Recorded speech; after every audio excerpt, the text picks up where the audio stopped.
દાહોદ જિલ્લામાં હોળી નજીક આવતા જ મેળાઓની ભરમાર જોવા મળી રહી છે। દાહોદમાં વુમનિયા ગ્રુપ દ્વારા ફાગોત્સવની ઉજવણી કરવામાં આવી હતી, જેમાં વુમનિયા ગ્રુપના આયોજક રીનાબેન પંચાલ દ્વારા લોકોને અંગદાન માટે જાગૃત કરવામાં આવ્યા હતા। ફાગોત્સવમાં જિલ્લાભરમાંથી 38 જેટલી મહિલા મંડળ ગ્રુપોએ ભાગ લીધો હતો, જેમાં ફાગોત્સવમાં મહિલા મંડળ દ્વારા અલગ અલગ વેશભૂષા ધારણ કરી અલગ અલગ કૃતિ રજૂ કરી હતી। મહિલા મંડળ તેમજ વુમનિયા ગ્રુપને પ્રોત્સાહિત કરવા દાહોદ સાંસદ જસવંતસિંહ ભાભોર, દાહોદના ધારાસભ્ય કનૈયાલાલ કિશોરી સહિતના મહાનુભાવો હાજર રહ્યા હતા। ફૂલોની ફોરમ, ગુલાલની હોળી, ખુશીઓનો તહેવાર છે હોળી। સુંદર મજાના રાધા કૃષ્ણ અને ગોપીઓની ટોળી, જાણે લાગે વૃંદાવનની હોળી, વૃંદાવનની હોળી। વુમનિયા ગ્રુપ દ્વારા દર વર્ષની જેમ આ વર્ષે પણ ફાગોત્સવનું આયોજન કરવામાં આવ્યું છે, જેમાં 2000 જેટલી બહેનો અહીંયા હાજર રહી છે। 35 અલગ અલગ ગ્રુપોએ ભાગ લીધો છે। આ સંજોગો વસાત 8 માર્ચ અને વુમન્સ ડેનો પણ સમન્વય બન્યો છે, તો તમે બધા જોઈ શકશો કે વુમનિયા ગ્રુપ દ્વારા મહિલાઓના અવેરનેસ માટે હેલ્થ અવેરનેસ, મહિલા સશક્તિકરણ અને અંગદાન મહાદાનની જાગૃતિ લાવવા માટે પણ થીમ કરી છે। અને દર વર્ષની જેમ આ વર્ષે પણ બધી જ સમાજની બહેનો હર્ષ અને ઉલ્લાસથી આ ફાગ મહોત્સવમાં જોડાઈ છે અને ખૂબ જ મજા કરી છે। તમામને હોળીની ખૂબ ખૂબ શુભકામનાઓ। અમદાવાદનું જીવાહરી ફાઉન્ડેશન હર હંમેશા ગરીબો અને મહિલાઓને સેવા માટે તત્પર રહે છે। જીવાહરી ફાઉન્ડેશન દ્વારા અત્યાર સુધીમાં માત્ર સેવાના ભાવ અનેક ઉમદા કાર્યો કરવામાં આવ્યા છે, ત્યારે ઇન્ટરનેશનલ વુમન્સ ડે નિમિત્તે જીવાહરી ફાઉન્ડેશન દ્વારા મહિલા સશક્તિકરણના ઉદ્દેશ્ય સાથે ઘાટલોડિયા વિસ્તારમાં 800 મહિલાઓની રેલી યોજાઈ હતી। અમદાવાદનું જીવાહરી ફાઉન્ડેશન વર્ષ 2021થી કાર્યરત છે અને તેઓ બાળકો અને મહિલાઓના વેલફેર માટે કામ કરે છે। ફાઉન્ડેશનના પ્રેસિડેન્ટ પ્રિયંકા કાલાના નેતૃત્વમાં હેઠળ ઘણી મહિલાઓને આત્મનિર્ભર બની છે।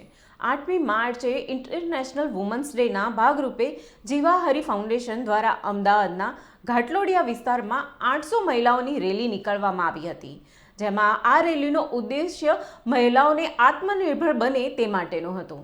જીવાહરી ફાઉન્ડેશનના પ્રેસિડેન્ટ પ્રિયંકા કાલાએ જણાવ્યું હતું કે અમે 100 જેટલી મહિલાઓને પોતાના રોજગાર અને કામ માટેની ઉપયોગી ચીજ વસ્તુઓ પ્રદાન કરીએ છીએ। અમે સરકાર તરફથી મળતી ગરીબ મેળાની કીટને પણ જરૂરિયાતમંદ મહિલાઓને મળી રહે તે માટે કાર્ય કરીએ છીએ। આ રેલીથી અમે ઈચ્છીએ છીએ કે વધુને વધુ મહિલાઓ જાગૃત થાય અને અમારી સાથે જોડાય।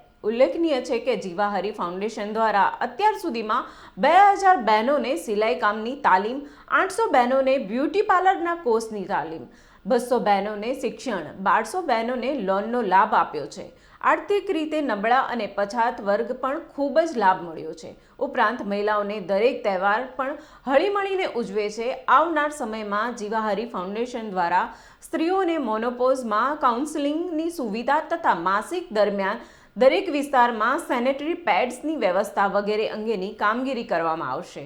વિશ્વના ઘણા દેશો મહિલાઓના અધિકારો, સમાનતા અને તેમના યોગદાનને માન આપવા દર વર્ષે આંતરરાષ્ટ્રીય મહિલા દિવસની ઉજવણી કરે છે। આ દિવસની ઉજવણીનો હેતુ સમાજમાં મહિલાઓની ભૂમિકાનો સ્વીકાર કરવાનો અને તેમને આગળ વધવાની પ્રેરણા આપવાનો છે। સર્વમંગલ મંગલ્ય શિવે સર્વાર્થ સાધિકે શરણ્ય ત્રંબકે ગૌરી નારાયણ। આજના પાવન દિવસ એથી વુમન્સ ડેના છે, તો હું બધી બહેનોને એથી વુમન્સ અને આ જીવાહરી ફાઉન્ડેશનની પ્રેસિડેન્ટ મીનાક્ષી કલામણી અને હું આ એનજીઓમાં જે મારી દીકરી અત્યારે પ્રિયંકા કાલા જે વિવિધ યોજનાઓને દીકરીઓને, લેડીઝોને જે આગળ વધારવાનું કામ કરે છે, એ આધુનિક યોજનાથી કરે છે, પણ હું જે કામ કરું છું એ ઘરનું લઈને કરું છું। કારણ કે આજે હું એટલું વિચારું છું કે હરેક સ્ત્રીના શરીરની અંદર એક આત્મા, એક શક્તિ રૂપે રહેલો છે, તો એને એ શક્તિને અસ્તુ ગુજારી કહેવામાં આવે છે। તો આજે હરેક સ્ત્રીઓ આગળ પુરુષો આગળ 2 હાથ હોય છે અને સ્ત્રીઓ આગળ 8 હાથ હોય છે, તો 8 હાથોથી સર્વમંગલ કાર્ય કરી શકે છે। તો હું એ બહેનોને વિચારણ કરું છું કે તમે બધી બહેનો તમારી પાસે એક ભગવાનનું એક દુકાન છે, જે અષ્ટપૂજારી માતા દુર્ગા દેવી છે એનું તમારું જ પોતાનું રૂપ છે. તો આવો અમારા જીવાહરી એનજીઓની અંદર અને તમે તમારા હાથેથી જે તમે અલગ અલગ રીતે કાર્યશીલ થઈ અને એક સમાજને સુધારો કરી શકો છો અને કરવાનો છે તમારે, એવી અમે અમારા જીવાહરી એનજીઓથી હરેક બહેનોને પ્રેરણા આપીએ છીએ.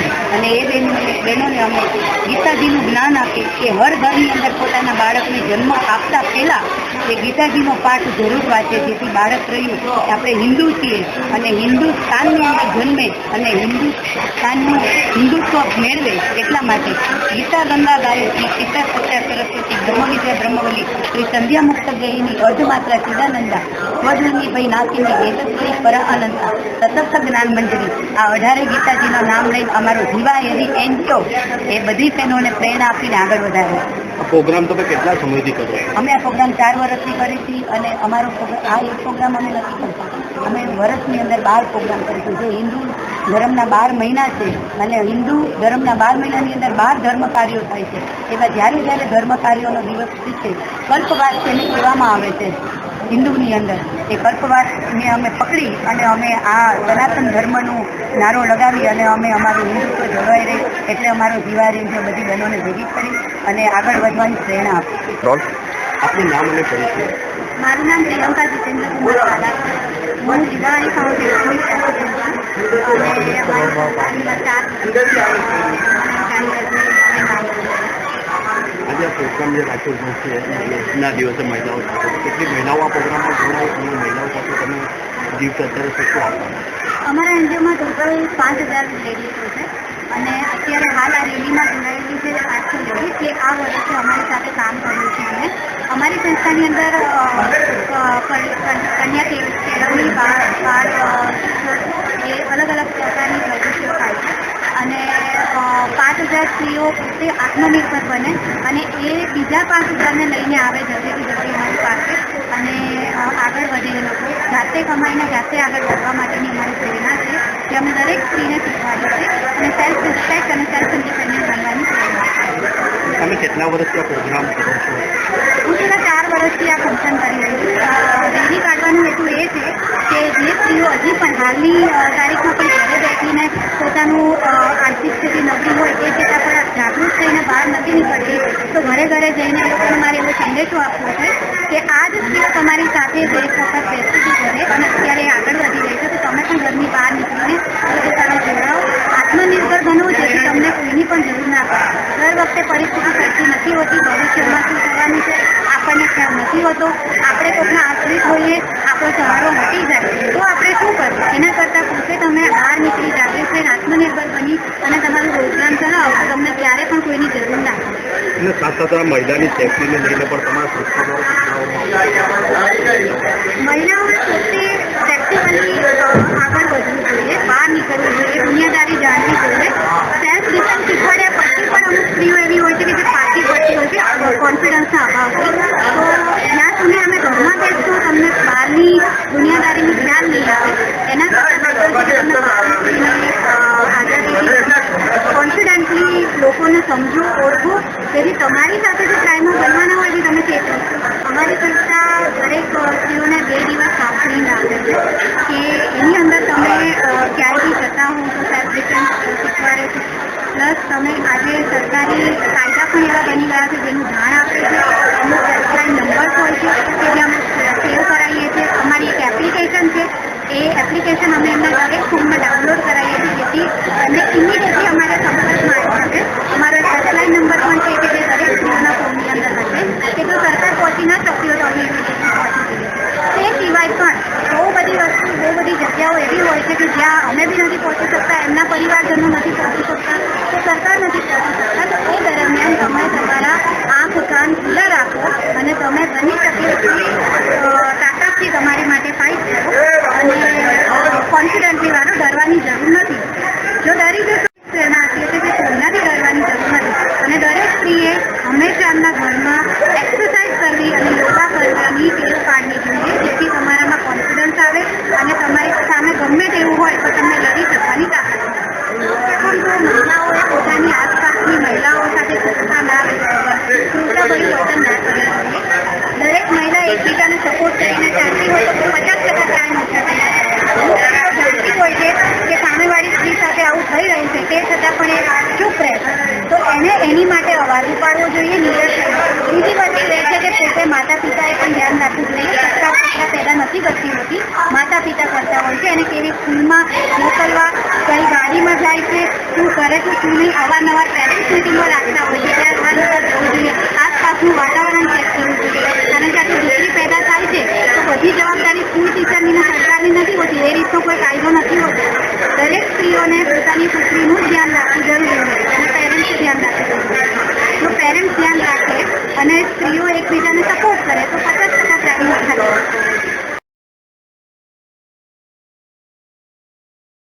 દાહોદ જિલ્લામાં હોળી નજીક આવતા જ મેળાઓની ભરમાર જોવા મળી હતી. દાહોદમાં વુમન્યા ગ્રુપ દ્વારા ફાગોત્સવની ઉજવણી કરવામાં આવી, જેમાં વુમન્યા ગ્રુપ આયોજક રીનાબેન પંચાલ દ્વારા લોકોને અંગદાન માટે જાગૃત કરવામાં આવ્યા હતા.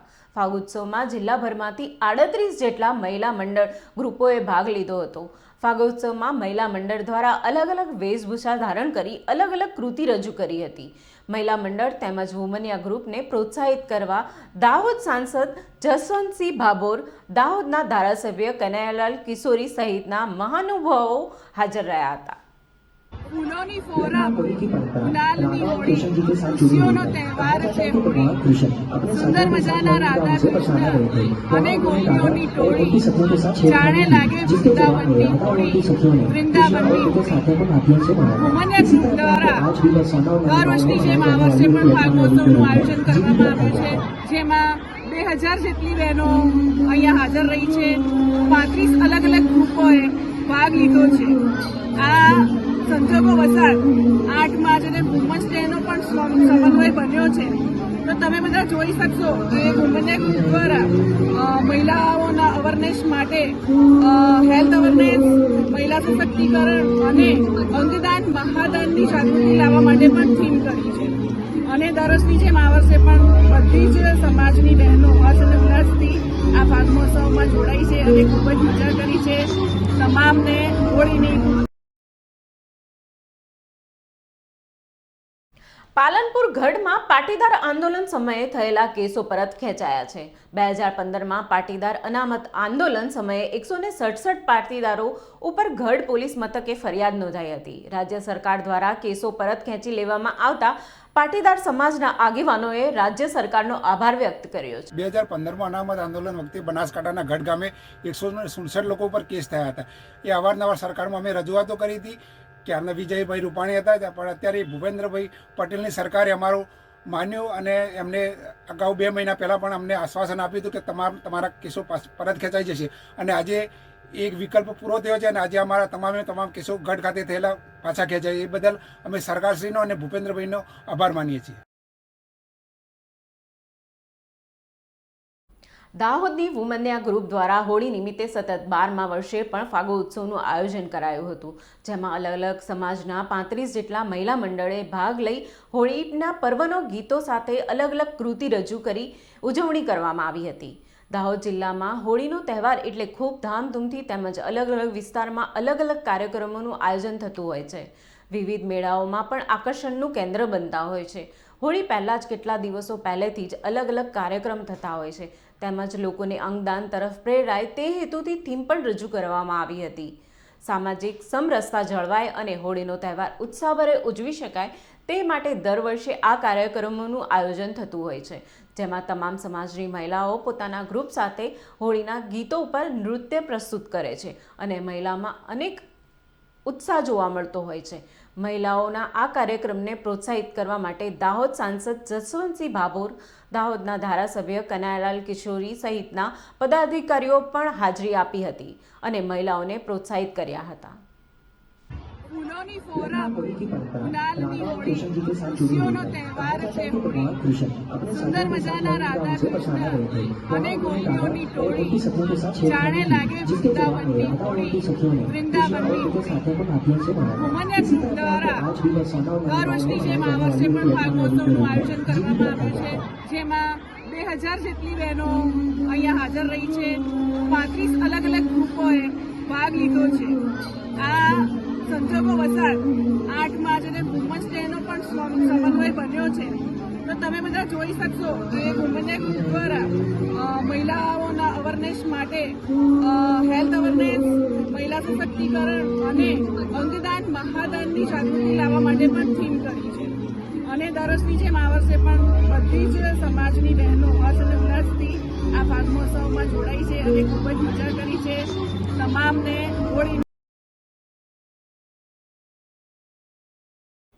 દહેગામ નગરપાલિકા વિસ્તારના વિકાસના કામોમાં કાર્યક્રમમાં દીપ પ્રાગટ્ય કરીને શરૂઆત કરવામાં આવી હતી, જેમાં આવેલ મહેમાનો ફૂલછડી મોમેન્ટો આપીને સ્વાગત કરવામાં આવ્યું હતું. નગરપાલિકા વિસ્તારના વિવિધ વિકાસના કામોમાં CC road, power block road, પાણીની લાઇન, ગટર લાઇન, સ્ટ્રોમ વોટર લાઇન, પથ્થર રિફિક્સિંગ કેનાલ, હાઈ માસ્ટ, સ્ટ્રીટ લાઇટ, ગેટ, જીવીપી, ગ્રીલ તથા આઉટગ્રોથ વિસ્તારના વિકાસનો અંદાજિત ₹10 કરોડના કામોનો ખાતમુહૂર્ત કાર્યક્રમ યોજાયો હતો, જેમાં આ પ્રસંગે હસમુખભાઈ પટેલ સાંસદ અમદાવાદ પૂર્વ, બલરાજસિંહ ચૌહાણ ધારાસભ્ય દહેગામ, અનિલભાઈ પટેલ પ્રમુખ ગાંધીનગર જિલ્લા ભારતીય જનતા પાર્ટી, વૈશાલીબેન સોલંકી પ્રમુખ દહેગામ નગરપાલિકા, તાલુકા જિલ્લા પંચાયતના સદસ્યો, નગરપાલિકાના કર્મચારીઓના મોટી સંખ્યામાં હાજર રહ્યા હતા.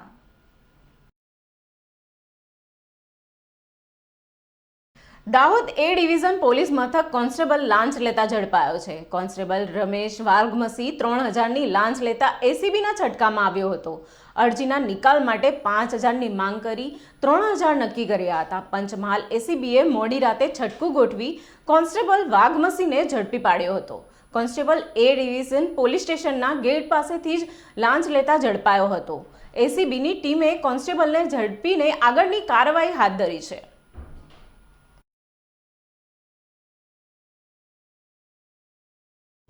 બનાસકાંઠા જિલ્લામાં ચોરીનો સિલસિલો યથાવત છે, જ્યારે અમીરગઢના મુખ્ય બજારમાં મોડી રાતે 2 દુકાનોમાં તસ્કરો ત્રાટક્યા હતા, જેમાં મુખ્ય બજારમાં ચોરીની ઘટના બનતા સમગ્ર વિસ્તારમાં ચકચાર મચી ગઈ હતી.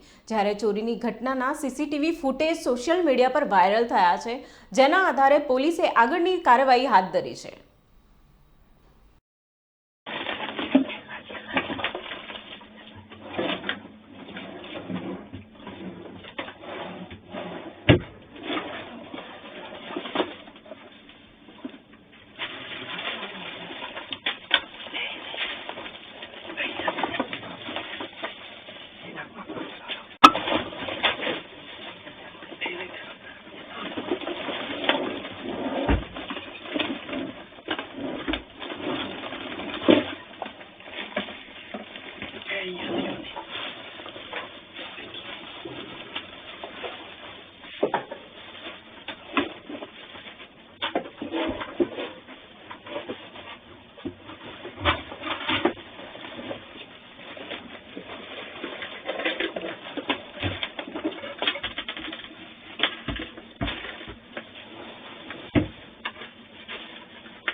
અમીરગઢ તાલુકાના કાકાવાડા ગામમાં છેલ્લા ઘણા સમયથી પીવાના પાણી માટે વલખા મારતા ગામના લોકો બનાસ નદીમાંથી ગામની બહાર આવેલા કૂવામાંથી દૂર દૂર ભટકીને પાણી ભરવા માટે લોકો મજબૂર બન્યા છે.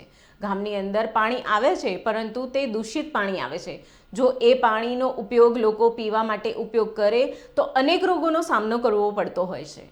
તકલીફ તમારા ગામની પાણી ખરાબ આવે છે થોડું. હા 12 મહિનાથી કોઈ કોઈ ફરવા હારો હા પાણીની સુવિધા કરાવો ગામમાં. હા. તકલીફ પડે છે પાણીની. હા પેટમાં દુખે, ઝાડા થાય, ઉલટી એવું બધું થાય રોગો. બરોબર. શું નામ તમારું? પૂનમબેન. ગમના પાણીથી ઝાડા થાય, ઉલટી થાય, ખાવા ના ભાવે, હા. ચા ફાટી જાય, દૂધ બધા રેડે તો દૂધ ફાટી જાય, પાણી પીવે તો પેટમાં દુખો આવે. 2 કિલોમીટર દૂર ભરવા પાણી તો મનુઈ ના કુએ કુએ. બરોબર. કેટલા સમયથી અમે? 12 મહિનાથી. 12 મહિનાથી. હા.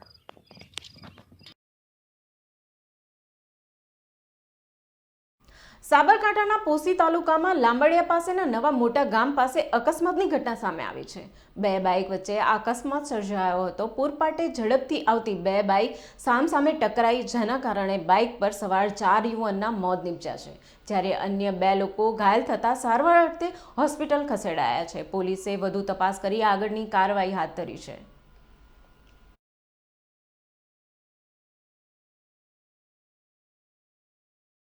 સુરતની અનિલ કાઠી ગેંગના શૂટર 2 રહી ચૂકેલા 2 શખ્સો રાજકોટથી ઝડપાયા છે. ધર્મેશ ઉર્ફ દેવેન્દ્ર રાવળદેવ અને સમાધાન ઉર્ફ આનંદસિંહ રાજપૂત નામના બંને શખ્સોને રાજકોટ ક્રાઇમ બ્રાન્ચે ઝડપી પાડ્યા છે. આ અંગે માહિતી આપતા રાજકોટ ક્રાઇમ બ્રાન્ચના ડીસીપી પાર્થરાજસિંહ ગોયલે જણાવ્યું કે આ બંને આરોપીઓ 10 લાખ રૂપિયાની સોપારી લઈને હત્યાની ઘટનાને અંજામ આપતા હતા. લીંબડી અને મહેસાણામાં વર્ષ 2023માં થયેલી ચકચાર માફિયાભાઈ પટેલ હત્યાના આ બંને આરોપીઓ દ્વારા અંજામ આપવામાં આવ્યો હતો. આ ઉપરાંત મહારાષ્ટ્રમાં પણ સોપારી લઈ હત્યાની ઘટનાને અંજામ આ આરોપીઓ દ્વારા અપાયો હતો. તેમજ એટીએમ ચોરી કરવાના ગુનાઓ આચરવામાં આવ્યા હતા. ક્રાઇમ બ્રાન્ચને આરોપીઓને ઝડપીને તેમની પાસેથી ગેરકાયદેસર હથિયાર કબજે કર્યું હતું. ધર્મેશ ઉર્ફ દેવેન્દ્ર રાવળદેવ અને સમાધાન ઉર્ફ આનંદસિંહ રાજપૂત નામના આ બંને શખ્સો રાજકોટમાં હોવાની વાતની ક્રાઇમ બ્રાન્ચના કોન્સ્ટેબલને મળી હતી. આ બાતમીના આધારે બંને આરોપીને પોલીસે ઝડપી પાડ્યા હતા. આ બંને આરોપીઓ રાજકોટમાં છુપાવવા માટે આવ્યા હતા, જો કે તે પહેલા જ રાજકોટથી ઝડપાઈ ગયા હતા. રાજકોટ શહેરની અંદર જે નાસ્તા ફરતા હોય, પેરોલ ફરલો જમ્પ હોય તેવા તમામ આરોપીઓની ધરપકડ કરવા માટે થઈને માનનીય પોલીસ કમિશનર શ્રી બ્રિજેશકુમાર ઝા સાહેબના દ્વારા સૂચના થયેલી હતી. એના સૂચના અન્વયે રાજકોટ શહેર ક્રાઇમ બ્રાન્ચના પીઆઈ મેહુલ ગોંડલિયા, ચિરાગ જાદવ, ડામોર અને એમની ટીમો જે છે સતત કાર્યરત હતી. તે દરમિયાન ક્રાઇમ બ્રાન્ચના 3 કોન્સ્ટેબલ્સ છે, જેની અંદર રામસિંહભાઈ કલોત્રા, સંજયભાઈ દાફડા અને રણજીતસિંહ પઢારિયા, એ 3ને એવી માહિતી મળી કે એક લીંબડીના 302ના મર્ડરમાં ફરાર હોય, પેરોલ જમ્પ હોય તેવો આરોપી જે છે એ અહીંયા રાજકોટ ખાતે આવેલો છે. તો તે બાતમીના આધારે તે લોકો જે છે તેની પૂછપરછ કરવા, તેને શોધવા માટે થઈને ગયા અને તે દરમિયાન આ બંને આરોપી જે છે તે મળી આવતા તેઓની વિરુદ્ધ કાયદેસરની કાર્યવાહી હાથ ધરી. આગળ જ્યારે ફર્ધર તે લોકોની પૂછપરછ કરવામાં આવી અને માહિતી મેળવવામાં આવી ત્યારે તે લોકોની પાસેથી આપણને હથિયાર મળી આવ્યું. તે ઉપરાંત જે લીંબડીના જે મર્ડરના ગુનામાં તે લોકો ફરાર હતા, તે ઉપરાંત જ્યારે ફરાર હતા એ દરમિયાન જ તેમણે બનાસકાંઠાની અંદર એક મર્ડરને અંજામ આપ્યું હતું, જે એક સોપારી કિલિંગ હતું અને તેના માટે થઈને સુરતની અનિલ કાઠી ગેંગ દ્વારા 10 લાખ રૂપિયાની સોપારી લેવામાં આવી હતી અને મફાભાઈ પટેલ નામના એક ઈસમની હત્યા બનાસકાંઠાની અંદર 2023માં કરવામાં આવી હતી અને તેના શૂટર તરીકે આ બંને વ્યક્તિઓ જે તે સમયે રહેલા હતા. તે લોકોને હથિયાર પણ આ અનિલ કાઠી ગેંગના જ તે એક ભગીરથ બારોટ દ્વારા પ્રોવાઈડ કરવામાં આવ્યું હતું અને તેના આધારે પછી એ લોકો મર્ડર કર્યા બાદ ફરી પાછા પોતાનું જે કંઈ બી જરૂરિયાત છે એની પૂરી કરવા અને લૂંટફાટ ઉપર ચડી ગયા હતા. એ દરમિયાન તે લોકો દ્વારા ભરૂચની અંદર 2 એટીએમ ચોરી કરવામાં આવી હતી અને ત્યારબાદ મહારાષ્ટ્રની અંદર એક એટીએમ ચોરી 26 લાખની કરવામાં આવી હતી. આ કર્યા બાદ તે લોકો અલગ અલગ જગ્યાએ સાઉથ ગુજરાતની અંદર, મહારાષ્ટ્રની અંદર નાસ્તા ફરતા હતા, છુપાતા ફરતા હતા અને રાજકોટની અંદર આવતા તે લોકોની માહિતી મળતા આપણે ધરપકડ કરેલી છે.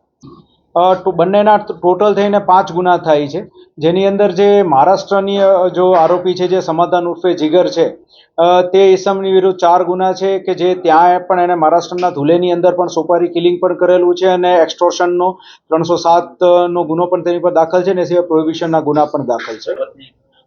એક જે છે સૂરજ ઉર્ફે દેવો છે એ આપણે અહીંયા લીંબડીનો વતની છે અને બીજો જે સમાધાન ઉર્ફે જીગર જે છે એ ત્યાં મહારાષ્ટ્રના વતની છે અને આ બંને લોકો અનિલ કાઠીની જે ગેંગમાં જોડાયા ત્યારથી એકબીજાના સંપર્કમાં આવ્યા. રાજકોટ એ લોકો છુપાવવા માટે થઈને કંઈક કામ ધંધો શોધીને અહીંયા થોડો સમય અંડરગ્રાઉન્ડ રહેવા માટે થઈને આવેલા હતા અને કામ મળીએથી ફર્ધર પછી એ લોકો બીજે મૂવ કરવાના હતા. એ દરમિયાન તે લોકો પકડાઈ ગયા છે.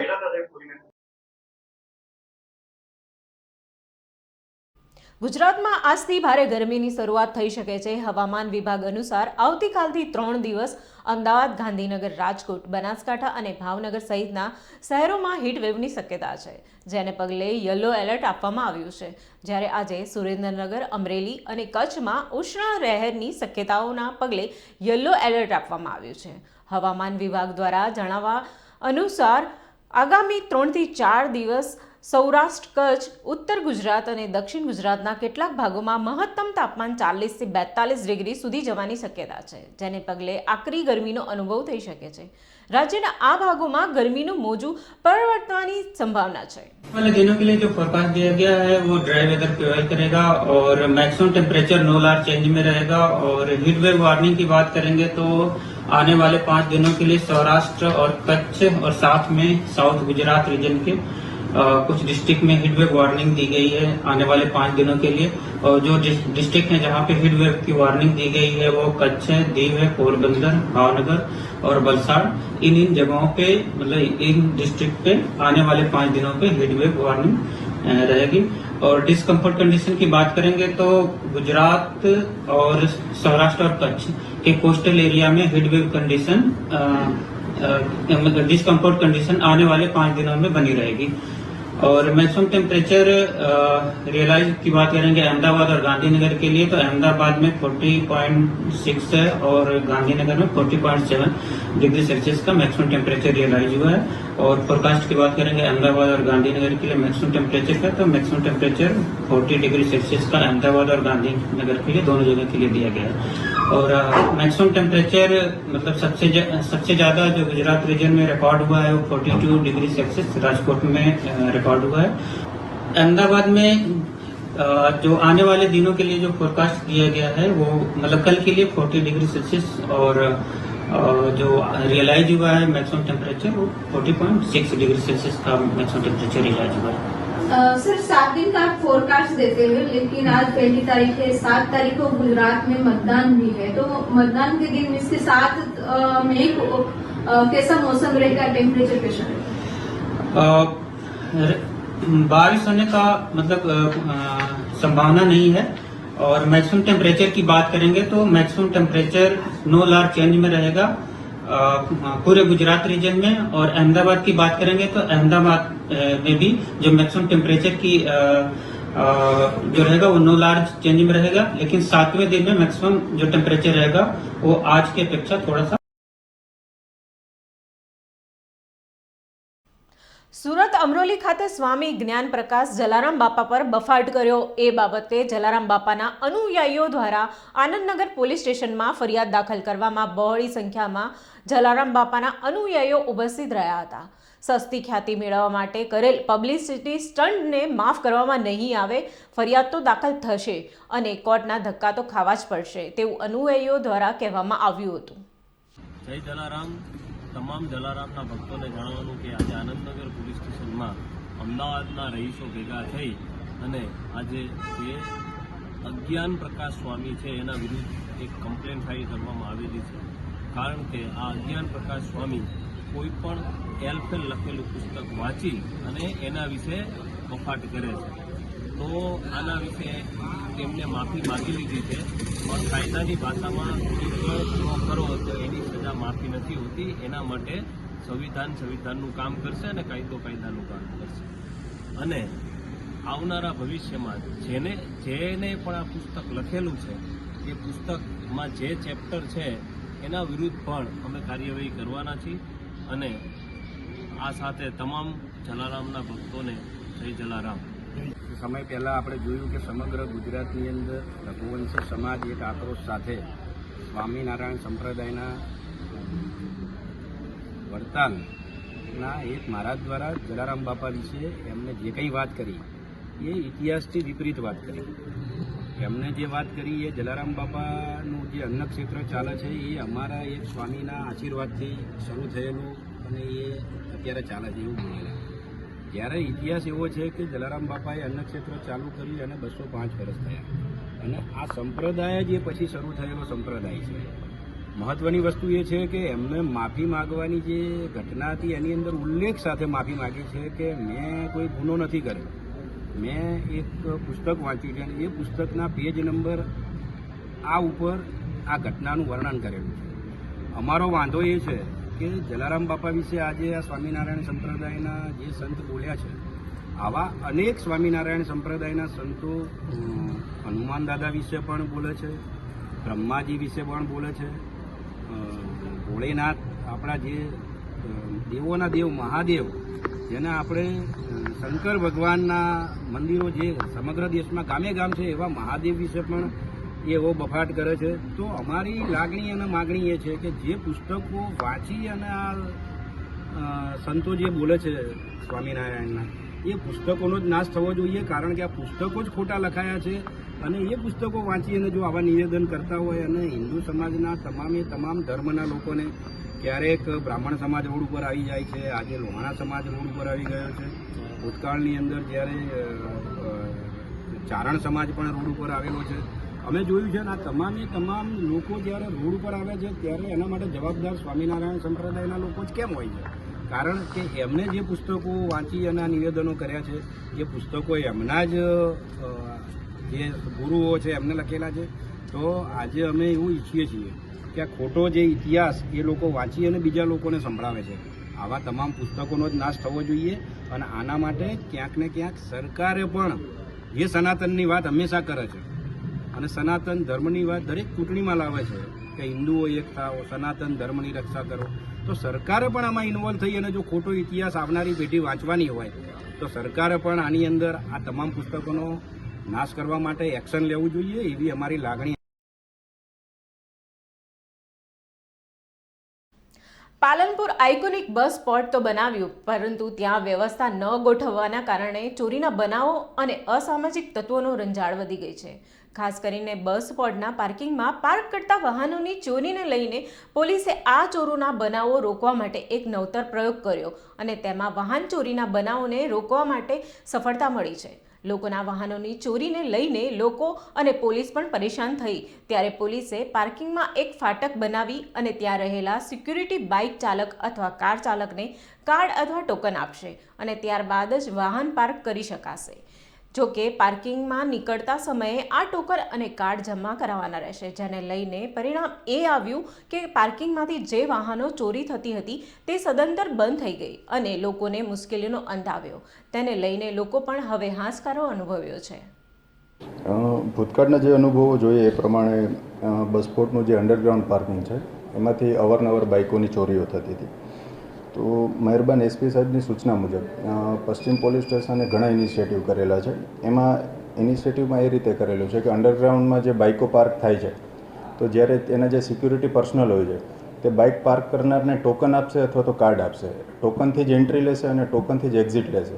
તેના લીધે થશે એવું કે જે માણસો પાસે ટોકન નથી એની એક્ઝિટ નહીં લઈ શકે અને સિક્યુરિટી પર્સન ત્યાં અટકાવી દેશે. તો તેના લીધે પોલીસ પ્લેસ ઉપર જઈ એના જે આરટીઓ માન્ય ડોક્યુમેન્ટ્સ છે વેરીફાઈ કરશે. જો પોલીસને બરોબર લાગશે તો જવા દેશે અને કોઈ શંકાસ્પદ હશે તો પોલીસ એને રોકી રાખશે. આ ઉપરાંત પશ્ચિમ પોલીસ સ્ટેશને બસ સ્પોટ મેનેજમેન્ટ ઓથોરિટી છે એમને એક લેટર કરેલો છે, જેમાં એના જે 322 જેટલા સીસીટીવી કેમેરાસ છે બસ સ્પોટની અંદર. તો પોલીસનું સૂચન એવું છે કે એ કેમેરાનું મેન્ટેનન્સ કરવામાં આવે, પ્લસ જે મેઇન એન્ટ્રી એક્ઝિટ પોઈન્ટ છે ત્યાં 14 જેટલી નવી જગ્યાઓ એમને દર્શાવેલી છે કે ત્યાં સીસીટીવી કેમેરા ઇન્સ્ટોલ કરવાની જરૂર છે. આ ઉપરાંત સિક્યુરિટી પર્સન જ્યાં હાલ 6 થી 7 જ છે અને તે બસ સ્પોટની અંદરના ભાગમાં રહે છે. પોલીસનું માનવું એવું છે કે જો એ સિક્યુરિટી પર્સન બહારના ભાગમાં બી કોઈ સિક્યુરિટી તરીકેની ડ્યુટી નિભાવે તો બહારના ભાગમાંથી અને અંડરગ્રાઉન્ડમાંથી જે બાઇકની ચોરી થાય છે એ ચોરી અટકાવી શકીએ છીએ. પ્લસ એનું જે એક્ઝિટ માટેની આપણે એક મેન્યુઅલ ફાટક બનાવેલી છે કે હાલ એવું થતું કે માણસો રેન્ડમલી એક્ઝિટ લઈ લેતા, પણ એ ફાટક ઉપર જ જો એક ડેડિકેટેડ સિક્યુરિટી પર્સન હશે प्लस हमारी पीसीआर के हसे અને ત્યાં વાહન ચેકિંગની કામગીરી થશે તો બાઇક ચોરી અટકાવી શકાય. अभी पुलिस ने हमको सपोर्ट किया है कि यहाँ पर टोकन सिस्टम लाओ, तो मैं टोकन सिस्टम लाया हूँ. गाड़ी आती है तो टोकन देता हूँ, निकलते टाइम टोकन जमा कराता हूँ और जो बस स्पोर्ट के स्टाफ है उनको हमने कार्ड दिए हुए, हर ऑफिस में कार्ड दिए हुए, वो कार्ड के हिसाब से जाने देता हूँ, कार्ड के हिसाब से आने देता हूँ. अभी चोरियाँ एकदम बंद हैं, गाड़ी सेफ रहती है और नो प्रॉब्लम. બસ સ્પોટની અંદર જે નવી પાર્કિંગની સુવિધા શરૂ કરી છે તે બહુ જ સારી છે. હું બસપોર્ટની અંદર હર લાઇબ્રેરીની અંદર વાંચવા આવું છું કે જે હું દરરોજ બાઇક લઈને આવું છું. અને પહેલાં બાઇકનો ડર રહેતો, ઉપર વાંચવા જતા તો એમ થતું કે નીચે બાઇક કોઈ લઈ જશે, પણ હાલ એટલી પાર્કિંગની સુવિધા સારી છે કે એના કારણે અમને કોઈ ડર રહેતો નથી. પાર્કિંગની અંદર સવારમાં આવીએ તો સવારમાં ટોકન આપે છે અને સાંજે રિટર્ન ટોકન ચેક કરી અને બાઇક નીકળવા દે છે, જે બહુ જ સારી સુવિધા છે. મારું નામ નયન બંસાલ. આનાથી ઘણું સારું છે પહેલાં કરતાં. તો પહેલાં તો ખૂબ ચોરીઓ થતી, આપણે આવતા જતા તો કોઈ બી બીજું બાઇક લઈને આપણું જતું રહેતું, ને હવે ટોકન સિસ્ટમ કરી તો સવાર ટોકન જમા કરાવીને જો, સાંજે નીકળતા ટોકન લઈને જો, એટલે ઘણાથી એનો ફરક બી છે ને ચોરી બી નહીં થતી ને ઘણી સુવિધા સારી યાર.